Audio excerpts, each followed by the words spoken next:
नमस्कार विद्यार्थी मित्रांनो, मी डॉक्टर विशाल गायकवाड या यूट्यूब चॅनलमध्ये आपलं सर्वांचं स्वागत आहे. FY BComसाठी असणारा बिझनेस इकॉनॉमिक्स, मायक्रो, व्यावसायिक अर्थशास्त्र, सूक्ष्म तसेच SY BAसाठी असणारा सूक्ष्म अर्थशास्त्र, मायक्रो इकॉनॉमिक्स या दोन्ही वर्गांचा असणारा हा अभ्यास विषय हा एकसारखा आहे. त्यामुळे या व्हिडिओमध्ये दोन्ही वर्गांसाठी उपयुक्त असणारे महत्त्वाचे 70 MCQ या व्हिडिओमध्ये दिलेले आहेत. वेळेचा अभाव असल्यामुळे हा एकच व्हिडिओ दिलेला आहे. अद्यापही चॅनलला सबस्क्राईब केलं नसेल तर चॅनलला सबस्क्राईब करा. MCQ मराठी व इंग्रजी दोन्ही भाषेमध्ये दिलेले आहेत. विद्यार्थ्यांनी शेवटपर्यंत हा व्हिडिओ पाहावा, निश्चितच याचा उपयोग होणार आहे. तर चला तर पाहूया महत्त्वाचे MCQ. Opportunity cost is direct cost, account cost, total cost और कॉस्ट ऑफ फॉरगेट अपॉर्च्युनिटी. संधी खर्च म्हणजेच प्रत्यक्ष व्यय, लेखा व्यय, एकूण व्यय की सोडलेल्या संधीची किंमत. दिलेल्या पर्यायांपैकी उत्तर आहे डी, सोडलेल्या संधीची किंमत. कॉस्ट ऑफ फॉरगेट अपॉर्च्युनिटी एकूण थेट खर्च म्हणून ओळखले जातात. Total of the direct cost is non. दिलेल्या पर्यायांपैकी डायरेक्ट कॉस्ट म्हणजेच प्राईम कॉस्ट आहे. उत्तर आहे सी. दीर्घ कालावधीमध्ये सर्व खर्च असे असतात. In the long run all cost is. दिलेल्या पर्यायांमध्ये दीर्घ कालावधीमध्ये सर्व खर्च हे व्हॅरिएबल असतात, बदलते असतात. उत्तर आहे ए. पुरवठा वक्र न बदलल्यास व मागणीत वाढ झाली तर काय होईल? Supply curve remaining unchanged and increase in demand, so what will happen? दिलेल्या पर्यायांमध्ये उत्तर आहे ए, राईज इन प्राईस. किंमत ही वाढणार आहे. खालीलपैकी कोणते मक्तेदारीचे वैशिष्ट्य आहे? Which of the following is a feature of monopoly. दिलेल्या पर्यायांमध्ये मक्तेदारीची वैशिष्ट्य म्हणजेच एकच विक्रेता या बाजारामध्ये असतो, सिंगल सेलर. उत्तर आहे ए. जे खर्च प्रत्यक्षपणे केले जातात त्या खर्चास म्हणतात. The expenses that are actually incurred are called. दिलेल्या पर्यायांमध्ये उत्तर आहे ए, व्यक्त खर्च, एक्सपेडिट कॉस्ट. उत्पादन व खर्च यामधील संबंध म्हणजेच होय. The relationship between production and cost is known as the. दिलेल्या पर्यायांमध्ये उत्पादन व खर्च यांच्यातील संबंधालाच उत्पादन फलन, प्रोडक्शन फंक्शन असे म्हटले जाते, म्हणून उत्तर आहे बी. खालीलपैकी कोणता खर्च वक्र यू आकाराचा असतो? Which of the following curve is U shaped curve. दिलेल्या पर्यायांमध्ये LAC long average cost curve हा यू आकाराचा असतो, म्हणून उत्तर आहे ए. खालीलपैकी कोणते मक्तेदारीचे वैशिष्ट्य आहे? Which of the following is the feature of monopoly. दिलेल्या पर्यायांमध्ये उत्तर आहे ए, एकच विक्रेता असतो, वन सेलर. हा एक मक्तेदारीचा प्रकार आहे. Is A type of monopoly. दिलेल्या पर्यायांमध्ये हा बाजाराचा मूल्यभेद हे मक्तेदारीचा एक प्रकार आहे, म्हणून उत्तर आहे सी, प्राईस डिस्क्रिमिनेशन. दीर्घकालीन किंमतीत असे देखील म्हटले जाते. Long run price is also called by the name of. दीर्घकालीन किंमतीला नॉर्मल प्राईज असे देखील म्हटले जाते, सामान्य किंमत, म्हणून उत्तर आहे ए. एकाधिकारी बाजारपेठेत अल्पकाळातील पेढीच्या संतुलनाच्या महत्त्वाच्या अट. दिलेल्या पर्यायांमध्ये डी, वरील सर्व ह्या अटी पूर्ण झाल्याशिवाय अल्पकालावधीमध्ये पेढीचे संतुलन होत नाही. ही बाजारपेठ थोड्या विक्रेत्यांमधील स्पर्धा म्हणून ओळखली जाते. This competition is known as a competition among the few. यामध्ये उत्तर आहे बी, अल्पाधिकार बाजारपेठेमध्ये अल्प विक्रेत्यांची संख्या असते, ऑलिगोपोली मार्केट. उत्तर आहे बी. दीर्घकाळात पुरवठ्याचे सर्व घटक हे बदलते असतात, व्हॅरिएबल असतात, म्हणून उत्तर आहे बी.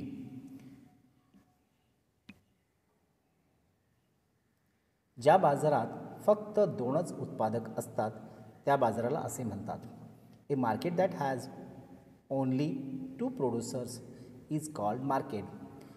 अशा बाजाराला द्विअधिकार ड्युपोली मार्केट म्हणून ओळखले जाते म्हणून उत्तर आहे बी. निश्चित किंमत म्हणून ओळखली जाते. Fixed cost is known as, यामध्ये ओव्हरहेड प्राईस म्हणून ओळखले जाते. उत्तर आहे डी. नफ्याचा अनिश्चितता सिद्धांत कोणी मांडला? Who's define the uncertainty bearing theory of profit. नफ्याचा अनिश्चिततेचा सिद्धांत हा F.H. नाईट यांनी मांडलेला आहे म्हणून उत्तर आहे ए. ज्या बाजारात फक्त एकच विक्रेता असतो त्या बाजाराला असेही म्हणतात. Market that has only one seller is called. अशा बाजाराला प्रामुख्याने मक्तेदारी बाजार, मोनोपोली मार्केट असे म्हटले जाते म्हणून उत्तर आहे सी. खंड सिद्धांत कोणी मांडला? Who's define the theory of rent.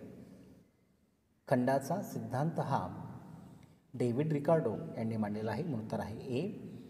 नफ्याचा जोखीम सिद्धांत कोणी मांडला? Who's define the risk theory of profit. नफ्याचा जोखीम सिद्धांत हा प्राध्यापक होले यांनी मांडलेला आहे म्हणून उत्तर आहे बी.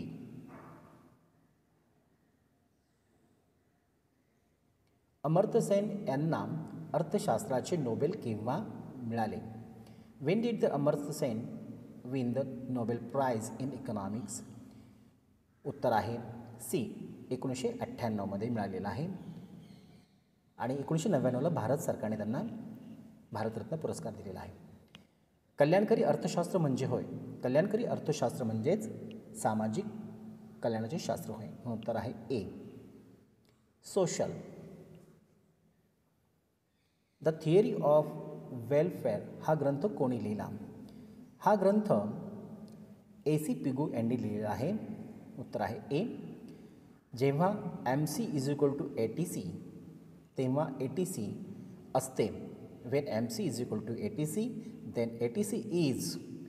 यामध्ये ATC हा स्थिर असतो, कॉन्स्टंट असतो म्हणून उत्तर आहे ए. जेव्हा MC स्मॉलर दॅन ATC तेव्हा ATC टिंबटिंब होतो. When MC smaller than ATC then ATC was. यामध्ये ATC हा खालीच्या दिशेने असतो म्हणजे फेलिंग पोझिशनमध्ये असतो म्हणून उत्तर आहे बी. जेव्हा MC ग्रेटर दॅन ATC तेव्हा ATC टिंबटिंब असतो. When MC greater than ATC then ATC is वाढलेला असतो, इन्क्रीज होतो म्हणून उत्तर आहे सी. उत्पादन वाढल्यामुळे AFC मध्ये काय बदल होतो? ॲज आउटपुट इन्क्रीज AFC तेव्हा खऱ्या अर्थाने AFC मध्ये घट होते, कमी होते म्हणून उत्तर आहे ए. AFC वक्र टिंबटिंब आहे. AFC curve is. यामध्ये उत्तर आहे बहिर्गोल आणि खालच्या दिशेने जाणारा, कॉन्व्हेक्स अँड डाऊनवर्ड स्लोपिंग असतो. यू आकाराची सरासरी किंमत मूल्य टिंबटिंबवर आधारित आहे. U shaped average cost value is based on. उत्तर आहे सी. बदलत्या प्रमाणफलाचा नियम म्हणून ओळखले जाते किंवा बदलत्या प्रमाणफलाच्या नियमावर यू आकाराचा शेप आधारित असतो म्हणून उत्तर आहे सी. सरासरी खर्च वक्र आकार वर असतो तेव्हा सीमांत खर्च असते. उत्तर आहे वाढत जाणे आवश्यक आहे. Must be rising. उत्तर आहे खालीलपैकी कोणता बाजार संरचनेचा प्रकार नाही? Which of the following is not A type of market structure? उत्तर आहे डी. वस्तू विनिमय बार्टर मार्केट हा खऱ्या अर्थाने बाजार संरचनेचा प्रकार नाही म्हणून उत्तर आहे डी. आर्थिक खर्चामध्ये टिंबटिंब खाते वगळलेले आहे. Economic cost excludes account. यामध्ये उत्तर आहे ए. लेखा खर्च अधिक स्पष्ट खर्च, अकाउंट कॉस्ट प्लस एक्सक्लुडिव्ह कॉस्ट. खालीलपैकी कोणता वक्र यू आकाराचा नसतो? Which of the following cost curve is never U shaped? दिलेल्या पर्यायांमध्ये यू आकाराचं वक्र यामध्ये स्थिर खर्च वक्र हा यू आकाराचा नसतो म्हणून उत्तर आहे डी. खालीलपैकी कोणते पूर्ण स्पर्धेचे वैशिष्ट्य आहे? Which of the following is the feature of perfect competition? यामध्ये उत्तर आहे ए. एकजिन्सी वस्तू असतात. होमोजिनियस प्रोडक्ट हे बाजाराचं वैशिष्ट्य आहे. सरासरी प्राप्ती वक्र म्हणून ओळखला जातो. Average revenue curve is also non as, उत्तर आहे ए, मागणी वक्र, डिमांड कर्व म्हणून सरासरी प्राप्ती वक्र ओळखला जातो म्हणून उत्तर आहे बी. उद्योजकाच्या मालकीच्या आणि त्यांच्या व्यवसायात कार्यरत असलेल्या साधनांची किंमत असे म्हटले जाते, त्यालाच इम्प्लिसिट कॉस्ट असे म्हटले जाते म्हणून उत्तर आहे सी, अव्यक्त. एखादी फर्म अल्प कालावधीत बंद होईल, त्याची सरासरी प्राप्ती त्यांच्यापेक्षा कमी आहे. अशा स्थितीमध्ये सरासरी बदलता खर्च ॲव्हरेज व्हेरिएबल कॉस्ट AVC असतो, पेक्षा कमी असते. खालीलपैकी कोणते बरोबर आहे? दिलेल्या पर्यायांमध्ये डी हे ऑप्शन बरोबर आहे. सरासरी स्थिर खर्च बरोबर सरासरी एकूण खर्च बरोबर सरासरी बदलता खर्च. AFC is equal to ATC minus AVC. विविध प्रकारच्या श्रमाच्या मूल्याचे विपणन करण्यात प्रत्यक्ष किंवा अप्रत्यक्ष सहभाग होतो. मीन्स द, यामध्ये उत्तर आहे सी, वास्तविक किंमत रिअल कॉस्ट ही त्यामध्ये सहभागी असते. पुढील सर्वोत्तम पर्याय म्हणून हा खर्च ओळखला जातो. Cost is also non as next best alternative. यामध्ये संधीची किंमत अपॉर्च्युनिटी कॉस्ट, उत्तर आहे ए. असा कालावधी ज्यामध्ये विशिष्ट प्रकारचे इनपुट वाढवता किंवा कमी करता येत नाही is a period in which certain type of input cannot be increased or decreased.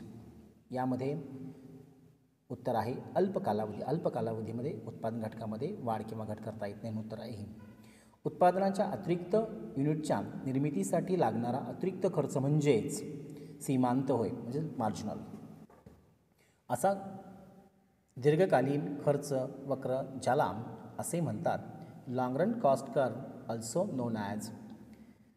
दीर्घकालीन खर्च वक्रालाच लिफाफा वक्र, इन्व्हलप कर्व म्हणून ओळखले जाते म्हणून उत्तर आहे सी. सरासरी प्राप्ती टिंबटिंब निर्धारित केली जाऊ शकतो. यामध्ये सरासरी प्राप्ती ही प्रामुख्याने TR/Q ने निर्धारित केली जाऊ शकते म्हणून उत्तर आहे ए, टोटल रेव्हेन्यू डिवायडेड क्वांटिटी. सर्व खर्च बदलण्यासाठी पुरेसा कालावधी लागतो. Is a period long enough A change all cost. यामध्ये दीर्घ कालावधी हा महत्त्वाचा आहे ज्याच्यामध्ये सर्व खर्च बदलले जातात म्हणून उत्तर आहे बी.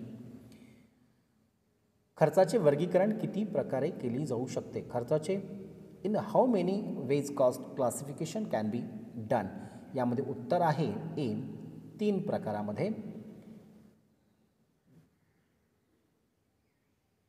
फर्मद्वारे प्रत्यक्षात जी किंमत दिली जाते, cost which are actually paid by firm, उत्तर आहे ए. स्पष्ट खर्च एक्सप्लिसिट कॉस्ट म्हटले जाते. सरासरी खर्च वक्राचा आकार हा आहे. Average cost curve is shaped. यामध्ये ॲव्हरेज कॉस्ट कर्वचा आकार हा यू आकाराचा असतो म्हणून उत्तर आहे बी. एकूण बदलत्या खर्चात हा खर्च असतो. Total variable cost include. यामध्ये बदलत्या खर्चामध्ये वरील सर्वच खर्च येतात. कच्च्या मालाचा खर्च, प्रत्यक्ष कामगारांना केलेल्या वेतनावरील खर्च, इंधन, वाहतुकीचे भाडे हा सर्व खर्च त्यामध्ये इन्क्लूड असतो म्हणून वरील सर्व D. Theory of imperfect competition हा ग्रंथ कोणी लिहिला? Who is wrote the theory of imperfect competition हा ग्रंथ एडविन चेंबरलिन यांनी लिहिला आहे. उत्तर आहे बी. खालीलपैकी कोणत्या खर्च वक्रला इन्व्हलप वक्र म्हणून ओळखला जातो? Which of the following is known as a envelope curve. दिलेल्या खर्च वक्रांमध्ये इन्व्हलप वक्र म्हणून दीर्घकालीन सरासरी खर्च वक्र हा असतो LAC, उत्तर आहे सी. खालीलपैकी कोणता खर्च वक्र कधीही कोणत्याही अक्षाला स्पर्श करत नाही परंतु खाली असतो? Which of the following cost curve never touch any axes but is a down. यालाच सरासरी स्थिर खर्च म्हटले जाते. व्याजदर आणि ऋणयोग्य निधी मागणीचा संबंध असतो. Rate of interest and loanable fund demand are relation is. यामध्ये व्याजदर आणि ऋणयोग्य निधीची मागणी यामध्ये विरुद्ध व्यस्त संबंध असतो. व्हाईस वर्सा. उत्तर आहे ए. केन्स यांनी ऋणयोग्य निधी सिद्धांतामध्ये व्याजदर निश्चितीसाठी कोणते घटक महत्त्वाचे मानले आहेत? यामध्ये ऋणयोग्य निधीची मागणी व पुरवठा हा घटक महत्त्वाचे मानले आहेत म्हणून उत्तर आहे बी. खालीलपैकी कोणत्या बाजारात एकाधिकाराचा अंश असतो? Which of the following markets has a part of monopoly. दिलेल्या बाजारांच्या प्रकारामध्ये मक्तेदारीचा अंश असणारा बाजार म्हणजेच अल्पाधिकार आहे, मोनोपॉली मार्केट. उत्तर आहे ए. किंमत भेदभाव केव्हा शक्य आहे? When is the price discrimination possible. बाजाराचे विभाजन, वेगळे उत्पादन, मालाची हस्तांतरणीय नसलेली वैशिष्ट्य असे सर्वच वैशिष्ट्य ज्या बाजारामध्ये आहेत अशा बाजारामध्ये किंमत भेद करणं शक्य आहे म्हणून उत्तर आहे डी. वरील सर्व ऑल ऑफ अबाव. जमिनीला खंड का मिळतो? Y get the rent of land. यामध्ये उत्तर आहे सी. वरील ए आणि बी म्हणजेच जमिनीची कमतरता स्केर्सिटी ऑफ लँड आणि उपजत जमिनीची असणारी क्षमता मधील फरक डिफरन्स इन फॅटॅलिटी म्हणून उत्तर आहे सी. व्याजाचा रोखतेचा अभिलाषा सिद्धांत कोणी मांडला? यामध्ये व्याजाचा रोखतेचा अभिलाषा सिद्धांत हा केन्स यांनी मांडलेला आहे. The liquidity preference theory. व्याजाच्या ऋणयोग्य निधी सिद्धांतातील मागणीचे घटक दिलेल्या पर्यायांमध्ये गुंतवणूक, उपभोग आणि संग्रहण, इन्व्हेस्टमेंट, कन्झप्शन अँड होर्डिंग. उत्तर आहे बी. व्याजाच्या ऋणयोग्य निधी सिद्धांतातील पुरवठ्याचे घटक यामध्ये उत्तर आहे सी. बचत, अधिकोष प्रत्यय, अपसंग्रहण आणि अपगुंतवणूक, सेव्हिंग, बँक क्रेडिट, डिसइन्व्हेस्टमेंट आणि डिसहोर्डिंग. उत्तर आहे सी. नफ्याचे सिद्धांत आणि अर्थतज्ञ. यामध्ये नफ्याचे महत्त्वाचे 3 सिद्धांत आपल्याला परीक्षेला विचारले जाऊ शकतात. नफ्याचा धोका सिद्धांत हा रिस्क थेअरी ऑफ प्रॉफिट हा F.B. होले यांनी मांडलेला आहे. नफ्याचा अनिश्चितता अनसर्टनिटी थेअरी ऑफ प्रॉफिट हा सिद्धांत F.H. नाईट यांनी मांडलेला आहे. नफ्याचा नवप्रवर्तन सिद्धांत इनोव्हेशन थेअरी ऑफ प्रॉफिट हा जोसेफ सिम्पेटर यांनी मांडलेला आहे. कल्याणकारी अर्थशास्त्राच्या अभ्यासाचा हेतू हा प्रामुख्याने समाजाचे एकूण कल्याण साध्य करणे हा आहे. कल्याणकारी अर्थशास्त्र म्हणजेच आर्थिक कल्याण होय, ज्याचे पैशाच्या मापदंडाच्या साहाय्याने प्रत्यक्ष आणि अप्रत्यक्ष मापन करता येते. अशी संकल्पना खालील कोणत्या अर्थशास्त्रज्ञांनी मांडली? Which of the following economics someone presented concept welfare economics is a financial welfare which can be measured directly or indirectly with the help of money. ही संकल्पना ही प्रामुख्याने मार्शल या अर्थशास्त्रज्ञांनी मांडलेली आहे म्हणून उत्तर आहे सी. कल्याणकारी अर्थशास्त्राचे जनक म्हणून कोणाला ओळखले जाते? Who is the non as the father of welfare economics. यामध्ये A.C.P. गो यांना कल्याणकारी अर्थशास्त्राचे जनक म्हणून ओळखले जाते.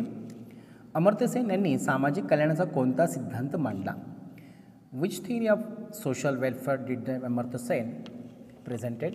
यामध्ये अमर्त्य सेन यांनी सामाजिक निवडीचा सिद्धांत मांडलेला आहे. Of choice, social choice. उत्तर आहे ए. A.C.P. गो यांच्या मते महत्तम कल्याण टिंबटिंबावर अवलंबून असते. According to A.C.P. Go maximum welfare depends. यामध्ये उत्तर आहे राष्ट्रीय उत्पन्नावर अवलंबून असते. उत्तर आहे सी. मार्शल यांनी आर्थिक कल्याणाचा संबंध कशाशी जोडला आहे? What has Marshall link to the economic welfare. यामध्ये उत्तर आहे ए. वस्तूच्या उपभोगापासून मिळणाऱ्या उपयोगितेशी हा संबंध, कल्याणाचा संबंध जोडलेला आहे. उत्तर आहे ए. लोकांच्या आवडीनिवडी आणि उत्पन्नाची वाटणी दिली असेल तर राष्ट्रीय उत्पन्नात वाढ झाल्यास if people's preference are given and income is distributed, then if there is an increase in national income, यामध्ये उत्पन्नात वाढ होते. पिगो यांनी कल्याणाचे अर्थशास्त्र हा ग्रंथ केव्हा लिहिला? पिगू यांनी कल्याणाचे अर्थशास्त्र हा ग्रंथ 1920मध्ये लिहिलेला आहे. उत्तर आहे डी. वस्तूच्या उपभोगापासून मिळणारी उपयोगिता, समाधान किंवा आनंद म्हणजेच आर्थिक कल्याण होय, ही संकल्पना कोणी मांडली? दिलेल्या पर्यायांमध्ये उत्तर आहे बी. मार्शल या अर्थशास्त्रज्ञाने कल्याण हे आनंद, समाधान या शब्दांमध्ये व्यक्त केले आहे. हा व्हिडिओ आवडल्यास या यूट्यूब चॅनलला नक्की सबस्क्राईब करा. आपल्या इतर मित्रांना शेअर करा. थँक्यू.